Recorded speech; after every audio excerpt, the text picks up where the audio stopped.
I can't see anybody's faces. There we go. Acts chapter 14, verse 24.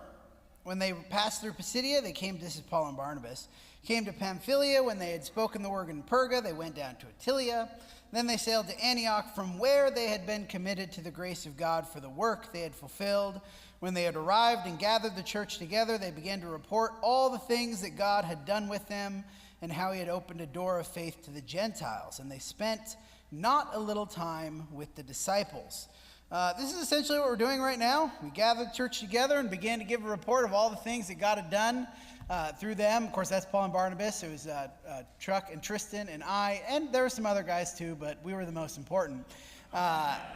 That is, if you were there, you know that that's blatantly untrue. Leighton was by far the most important. The projects that we set out to do: replace the roof of the main building. I'll talk about these people later.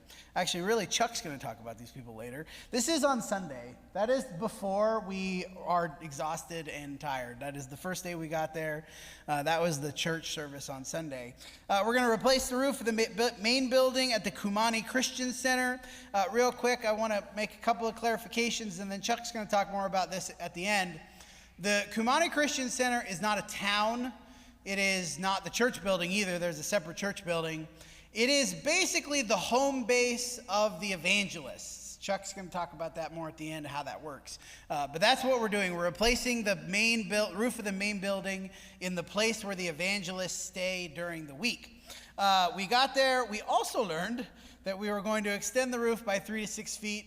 And raise one side of the roof 8 inches. I've converted everything to inches for you guys. We didn't know we were going to do that before we showed up. They forgot is not the right word. They intentionally probably did not tell us until we got there, but we had to do that too. Replace the buried water line. That was entirely done by Tristan and, what was the other guy's name? Ben. Tristan and Ben entirely did that by themselves. That was a little bit of a disaster too, because they couldn't get it done the first time. Things slipped, and then there's just deluge of water everywhere. That was exciting. We were going to sand the floor of the main building, but no, we weren't, because the sander is not fixable, so we didn't get to do that. I guess they ordered parts to take for the sander. I'm going to go in chronological order. Here's how we're going to do this tonight. I've got 50-ish pictures. We're going to go in chronological order. I'm going to talk about not all of the pictures. Some of them are like the same thing, same project. And then afterwards, Chuck's going to talk about the work in Kumanii and the mission that's coming up next. And that's it. That's what we're going to do. So this is the canoe leaving Bourbon on the 3-hour boat ride. Tristan, turn off the middle 2 lights, or somebody turn off the middle 2 lights over there. I think it's going to be way easier to see if we turn off the middle 2, just all the way off. Just hit the bottom button. Yeah, there we go. Yeah. Oh yeah, that's way better. The way this works is you fly into Quito, and then you have to drive 5-ish hours to Bourbon, and then you have to take a 3-hour boat ride in that canoe. That is the specific one that we took. These are, I don't know, how wide is this, Chuck? It's 2 people wide. I don't know the exact measurement, but it is exactly 2 people wide. You got to cuddle a little bit if it's me and Chuck. It's exactly 2 people. So we're in there for 3 hours. This is before it's loaded. This is like this with stuff in the middle. It's like a big mound of stuff. And so that was 3 hours up the river. This is the dock, quote unquote, the dock. The boat just pulls up here, and then you unload up, and that's it. There's no official stuff or anything. We get there. This is the main space before working on the roof. So what we're replacing is this roof up here. Where's my light? Up here, and this is over this big area, the main space. It's the main eating area and gathering area. It's over the curriculum room. I'll show you a picture of the curriculum room in a minute. Over one of the kitchen storage, like the pantry area, a couple of bathrooms. So that's what we're replacing. This video is the view from right here is this video. So you can get a sense of, that's just the river. The river is the highway. You go up the river. If you want to go anywhere, you have to go on the river. That right there is down to the dock, the stairs that go up. Can I pause this video? Yes, I can. This is the lift, the famous lift that we built. When did we build that? I say we like I was there. I wasn't there. Yeah, 2016 or 17. So that lift goes then up the hill. But the boats just pull up, you load up, you bring up stuff. That's basically that. I don't know why it's restarting the video. I want to talk about the river a bit. The river is the only thoroughfare. All of the villages are on the river. If you do not have a boat, you basically are stuck in your village. That's it. You have a boat or you don't go anywhere. If you want to go to, like the kids go to school, I have a picture later on. The school bus is a boat. You want to get a bunch of supplies from town, you got to go by boat up to Bourbon, which is the nearest any big center where you can get anything. We're 2.5 to 3 hours. The river goes, how far out the other way? How far past Kumanii does the river go? You can keep going on the river. So you're going down the river. That is like the highway. That is it. You have to basically go on the river. The river is life. So everything's on the river. You'll see villages as you're going down the river. You see them on either side. This was the church on Sunday. This is the church building. As you can see, it's just a very plain building. They were happy to worship there. We were happy to worship there. Here's some bats. So some of the roof panels, we didn't put these ones in. Some of the roof panels are insulated, this special insulation stuff, and for whatever reason, the bats love the insulation stuff. I don't know why. Do you know why? Because they can hang on it, I guess. Anyway, here's the bats, just hanging out. This is during church. I took this video like right before the announcement started. They just like hanging out during church, I guess. This is a separate building that has the kids' classes. You know, you have some time together, similar to us. You have some time all together, and then you break out into the different classes. So the kids' classes, they sort of go down a little bank to this separate building where they have the children's classes. Here was the first. This was some just exciting stuff. We had the nice big snake. I don't know what kind of snake it is. It's kind of nice. It's exciting. I only knew it was there because one of the children's teachers screamed really loudly, and we all went over and like, what's going on over here? And there it is. There's a snake. Here's what we're doing, though. You can see the roof panels. These are the old ones. Very grimy, very brittle. As you can see, these are sort of half off. These are broken. Then we're going to put these are the new ones. Now, the project, I don't know if this was the hardest part about the project. It was one of the complicating factors of the project. Is they wanted to save, with good reason, they wanted to save the old panels. What are they made of? Clay?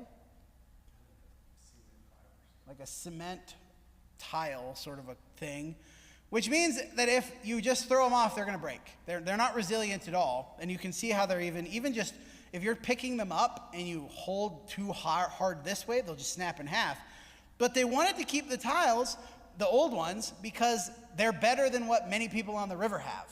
So they're gathering this stack. We ended up with like, I don't know, 6 or 7 piles of that, although the piles really ended up being twice that big. It was probably 4 or 5 of those that then they have now, and they'll give out to people that are members of the church along the river. They'll just give them out to help people patch their own roofs or to build new roofs because it's better than what people have on the river. So we did save. Half seems generous. We saved a lot of them. We couldn't save all of them because they were so brittle. And this is what we're doing. This is taking off the roof panels. This is removing. You can see you have to climb up there. I felt so bad for Tim and Leighton. This is Tim here, and that's Leighton there. Leighton was the MVP for the most part because Leighton was the only one willing to go up all the way to the top. And he was up there basically the whole week removing these panels. You can see our nice wonderful scaffolding that we have with these nice boards. So we'd have to take them off up here, and then pass them down to somebody, and then pass them down to another person, and then carry them over to store where they need to be. So that was the hardest part, I think, of the removing of the panels. Yeah, the OSHA standards are really lax. There's no OSHA standards whatsoever. But what we ended up going for taking off, we ended up having 2 different crews, basically, where it was 2 guys removing the panels up top, 2 teams rather, removing the panels, carrying them down on the scaffolding, and then carrying them over to where they needed to be. But this is a good picture of the building. This is a bathroom. This is where the curriculum is stored, the kitchen pantry area, and then the kitchen's over here further. I'll show you another picture in a minute. This is the curriculum room right here. And when I say curriculum room, they have recently, Chuck, I think we talked about this. When did they hire the women? They started during the March Madness. Yeah, in March, that's right. So they have hired some women to basically do the exact same thing as the men are doing with the children. Like the men go out in the village and they talk to people. The women were doing the same thing during the week. They go out and they talk to the kids, and they basically run impromptu Bible classes in the villages. So this is where they store all the kids' curriculum. For adults, of course, you think about adults, really all you need is a Bible. You just need a Bible and talk to people. With kids, it's much harder to keep attention with just a Bible. That is a universal truth everywhere. It's not just American kids. So they have if you want to donate, you can donate crafts and coloring sheets and different things. So that's where they store all that stuff for the kids. This is a view of not in the kitchen, but this is the kitchen building that we're sort of extending onto there. These are the cooks, Nellie and. Hold on, I had Chuck's text me. Nellie and I couldn't remember the other one, DeSela. Nellie and DeSela, and then that's Alberto. He's not technically a cook, but he was helping in the kitchen a lot. Alberto is the administrator of the Kumanii Christian Center. These ladies were very valuable on the trip. And so then we're removing more roof panels. You can see again sort of that we had the double teams going on.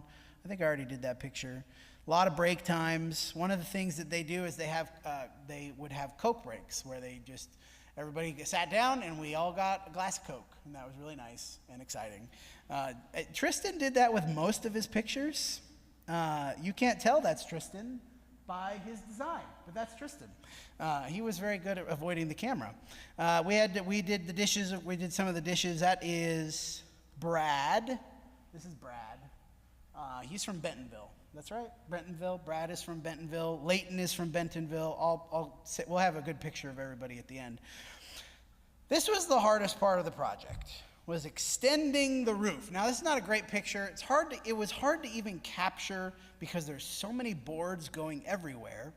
This is a different view of it. This is after we're done. This is, what's the drop down from here to the ground? 30 feet? 30-ish feet? This is just a board that is tied, it's just tied here. That's it. There's no nails, there's no screws, there's no nothing. This board extended out that people had to stand on to get to the roof up here. So if you see that, there's a board extended out here over the drop. There's a board over here over the drop. And he wanted to extend it out. It was 2 meters. But at the end of it, we got out 1 meter, and he was like, no more. Because it's just too, it's terrifying. I don't know. It was terrifying. But we didn't, I say we ended up doing, Gabriel ended up doing most of it. Gabriel just sort of climbing up there without any ropes or anything, 2 meters out over only 1 meter. We found the limits of Gabriel's bravery, and the limit was 1 meter out, 40 feet high. That's the exact limit of Gabriel's bravery. But we did extend it. It got done. The other thing we had to do is raise the roof. So this is a good picture of it. This slope comes in here, that slope, and they wanted us to make this pitch or this angle more smooth because was water pooling on the kitchen is right. So basically this whole line needed to be raised 8 inches. So we have these jacks, and we're pushing on this beam. Well, yeah, we're pushing, I think even further in, we put a board. Yeah, you can see we added a board, and we're pushing on this. And basically we just had to lift the whole thing and then put these blocks in there all along this way until we could get the bigger piece of wood. What was the Wyacon? Wyacon. Man, that's heavy wood. But we basically added these. I think I had a picture of the Wyacon. Yeah, this one was already done. This is that Wyacon. But basically we raised the whole roof, that whole line, we raised it 8 inches, which was an ordeal as well, but we got her done, and that was so the rain wouldn't pool on the kitchen roof.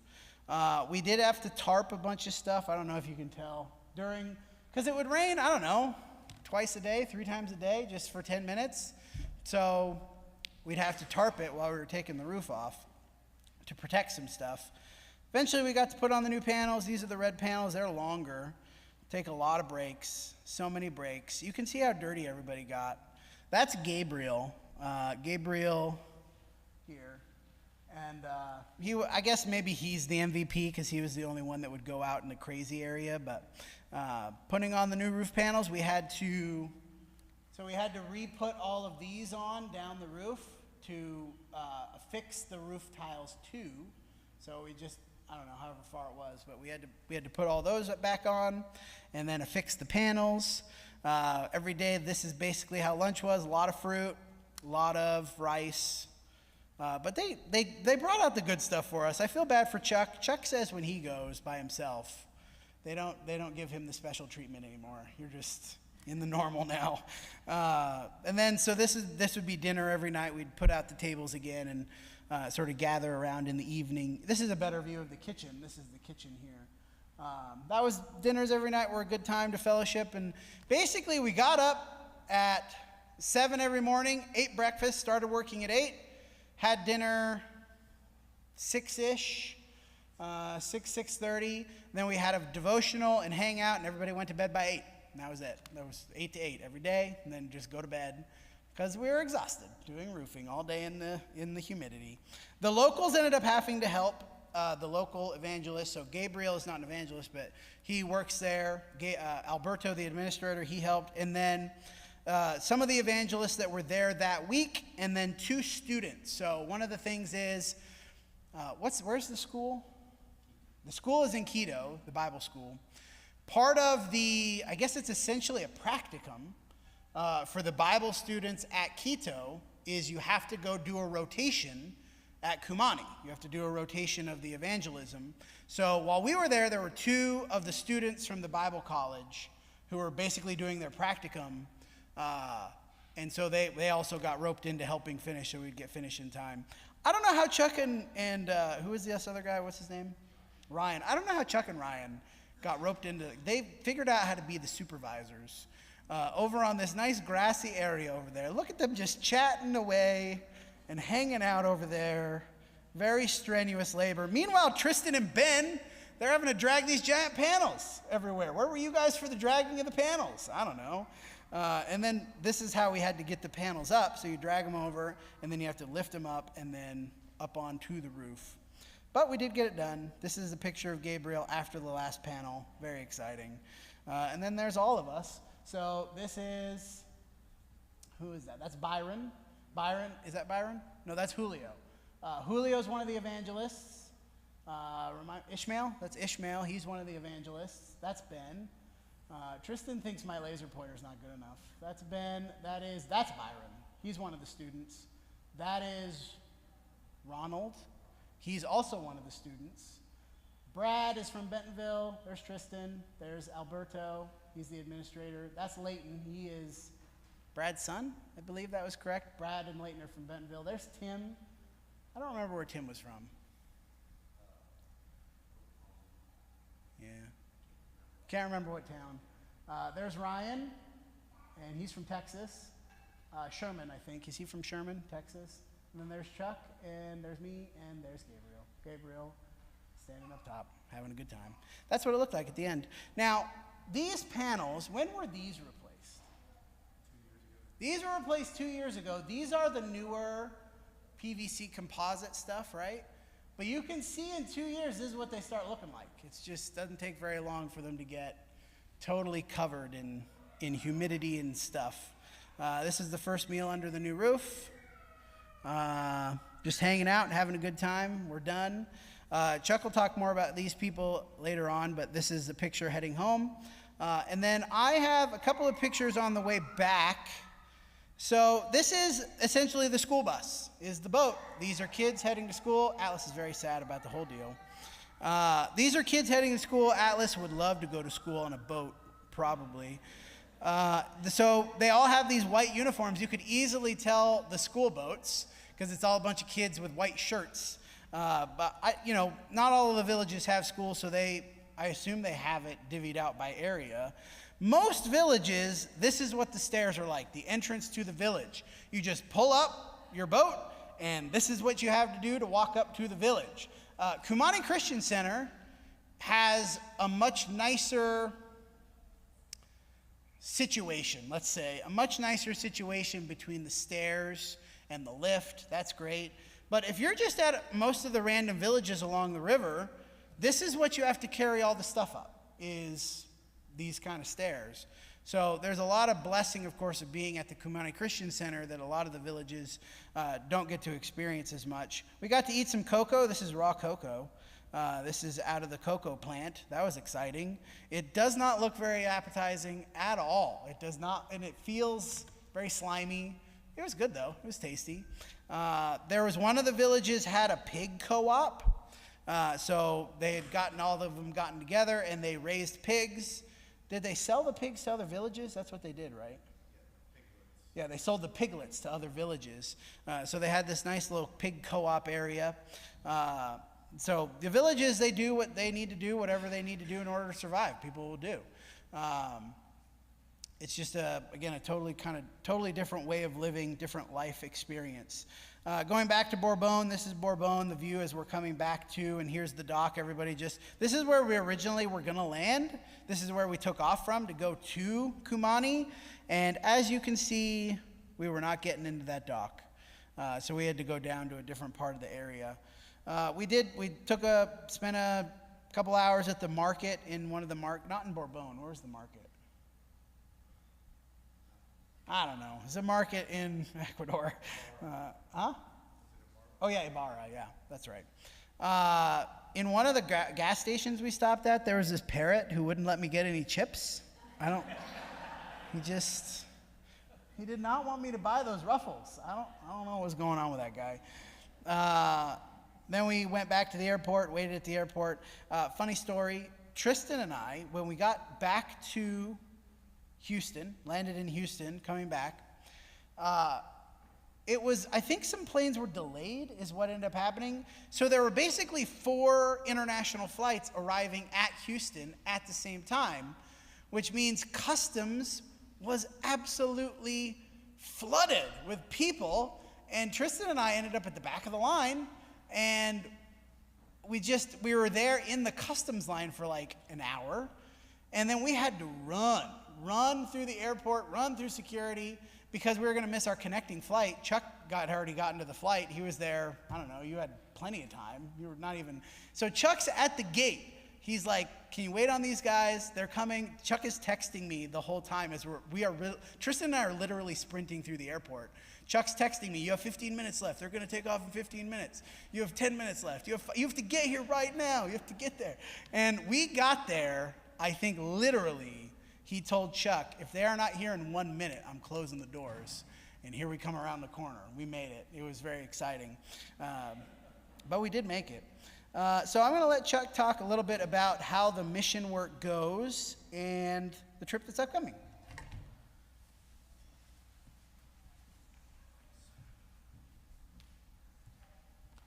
All right. Thanks, Chris, for doing that. I'm sure everybody gets tired of me talking about Ecuador. Because people surely don't get tired of me talking. Yeah. Okay, like Chris mentioned, I just want to put names and faces with the evangelists there. It is extremely hard to see. Oh, there we go. Lower it if you want to get I'm not. Yeah, I could do that. So, looking at the picture, that's Jim Thompson on the left. He was from Fort Worth. You didn't see him in the other picture. Because he's taking all the Yeah, he downloaded all these. Well, probably how many did you call through to get these pictures? Like 200. Yeah, put them all on Dropbox and shared it with all of us, which was very nice because most of the rest of us forgot to take pictures. So anyway, next to him is Byron. He was a student that was out there on his rotation. Byron spoke pretty good English, and so that was kind of nice. We used him as a translator some, and he was a good guy. Byron was one that was not so afraid of heights. Ronald would be right there. Ronald mysteriously got sick one day because he did not like heights and he didn't want to get back up there. So one morning Ronald was sick until somebody else got assigned that task, and then he came out of the room. But he's also another student. Great guys, lots of energy, very happy to be out there. Next to Ronald on the left is Julio, and he's a regular evangelist there. And I'll just go ahead and take this opportunity to tell you how it works. Is all of these folks are native Ecuadorians. They don't necessarily live on the river.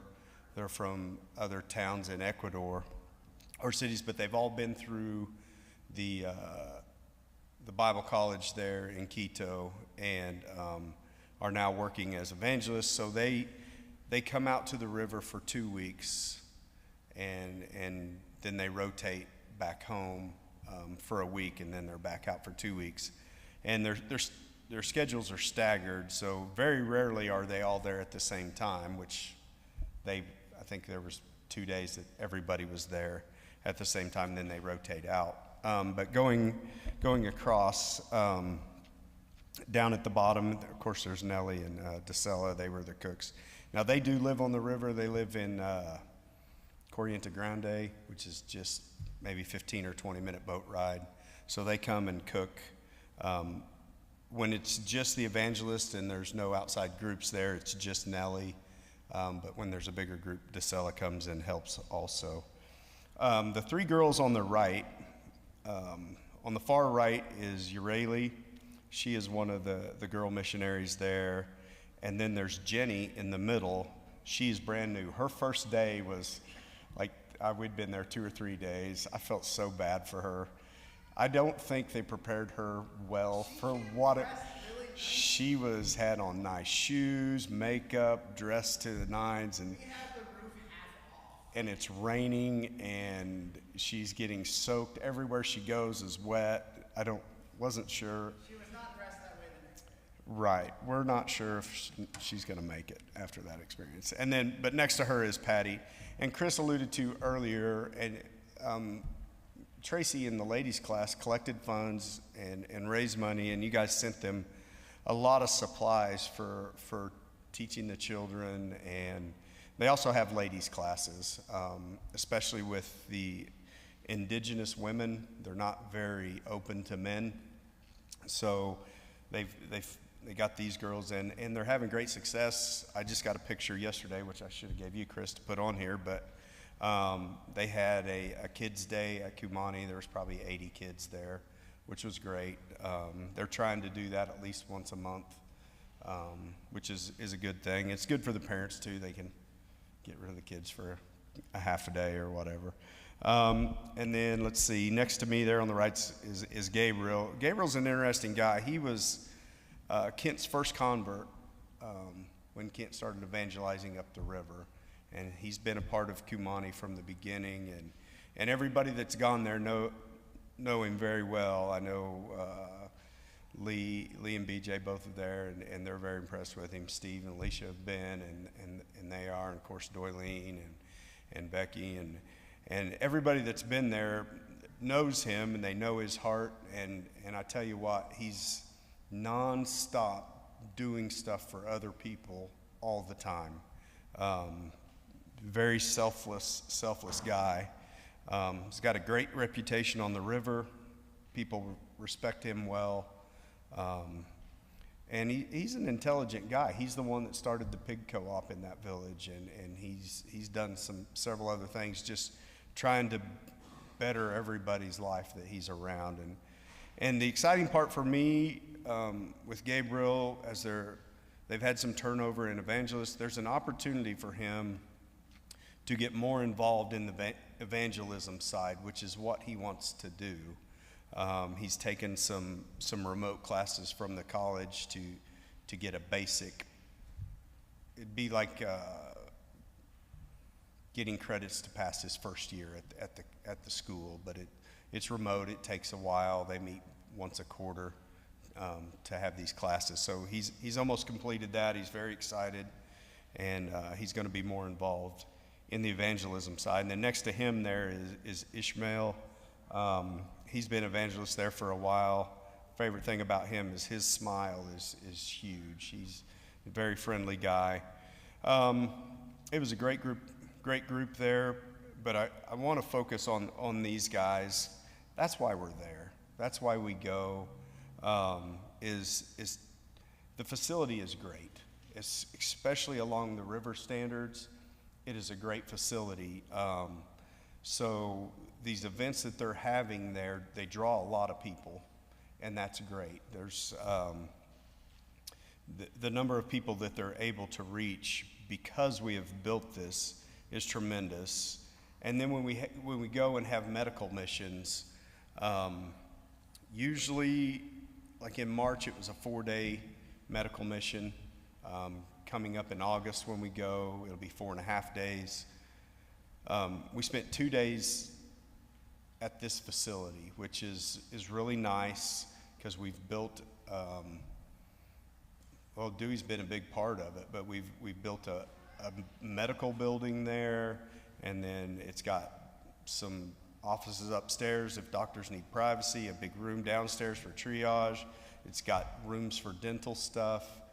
Anyway, we hold 2 days worth of clinics there, and everybody from up and down the river for those 2 days come, and then we'll pack up and we go down the river to a village called Tel Embi, which is the next biggest village down there, and then people from up and down that are closer to Tel Embi than this, they come there, and then we go the other way to Corriente Grande and have another one. So we reach most of the villages that they're trying to evangelize, and it, other than caring and loving for people, it also helps the local evangelists make contact with the people there and get to know them better.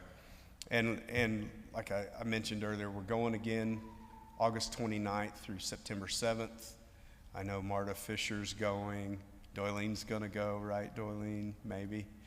We're trying to encourage Nicole to go. I don't know if she's committed yet. She's got problems with the heat, so I don't know if she'll make that or not. But we hope to serve, 1,000 or 1,200 people. But I think it's important for us to give reports when we come back, and for you guys, because you donate your money, you write checks, you whatever. And I would love it if everybody could get on a plane and go and meet all of these people.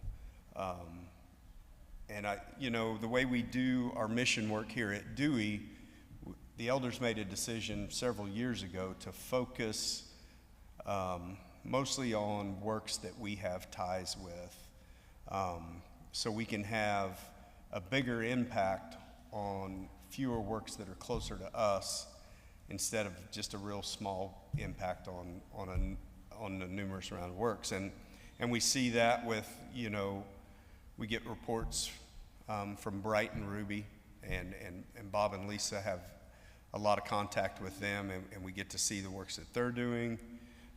Obviously going to Ecuador. If you want to talk to the people we support in Honduras, they're sitting right here today. So I think it's important for us to get to know the people and the works that we support, and the efforts that they're doing, and they're great people. I mean, you can't be around them without smiling and being excited about the things that they're doing. Did I forget anything, Chris? All right, I'll let Chris come back up and offer an invitation. And if you have any questions, Tristan will be at the back. He's available for questions. Just kidding.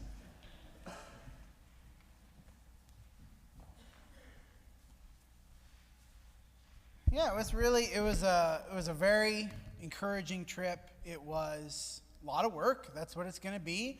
If you go on the medical mission, you're like, oh, at least I'm not replacing a roof. You have to carry the stuff up those stairs. So it's not like you're just sort of going to hang out.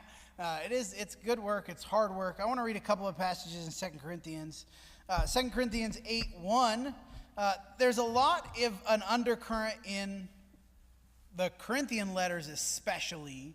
There's an undercurrent of church cooperation across the Mediterranean world. There's the backdrop is a famine, but there's a sense in which that the churches are working together and Paul's almost pitting them against one another to see who can be the most generous. 2 Corinthians 8:1, brothers, we make known to you the grace of God which has been given in the churches of Macedonia, that in a great testing by affliction their abundance of joy and their deep poverty abounded into the richness of generosity. I testify that according to their ability and beyond their ability, they gave of their own accord, begging us with much urging for the grace of sharing in this ministry. Then we go down to chapter 9. He's talking about the Macedonians. Hey, look, they gave all this stuff, but it's superfluous for me, chapter 9, verse 1, to write to you about this ministry. That is, I know you know about it, for I know of your readiness, which I boast about you to the Macedonians. Paul says to the Corinthians, hey, remember how awesome the Macedonians are? And then he tells the Corinthians, yeah, I'm telling the Macedonians the same thing about you. You guys have been giving. That Achaia has been prepared since last year, and your zeal stirred up most of them. When Paul goes to Macedonia, he tells them about the Corinthians, about their generosity and their willingness to give. And he says, I told them that to stir them up. And I'm telling you about the Macedonians to stir you up. I have sent the brothers in order that our boasting about you may not be made empty in this case, so that as I was saying, you may be prepared. That is, prepared to give. And then we go down to chapter 9, verse 12. For the ministry of this service is not only supplying the needs of the saints, but abounding through many thanksgivings to God. Because of the proven character given by this ministry, they will glorify God for your obedience to your confession of the gospel and for the generosity in your fellowship toward them all, while they also by prayer on your behalf long for you because of the surpassing grace. We have at least 3 different congregations, probably dozens of congregations, 3 regions. We have Macedonia, we have Achaia, and then of course we have Judea and Jerusalem.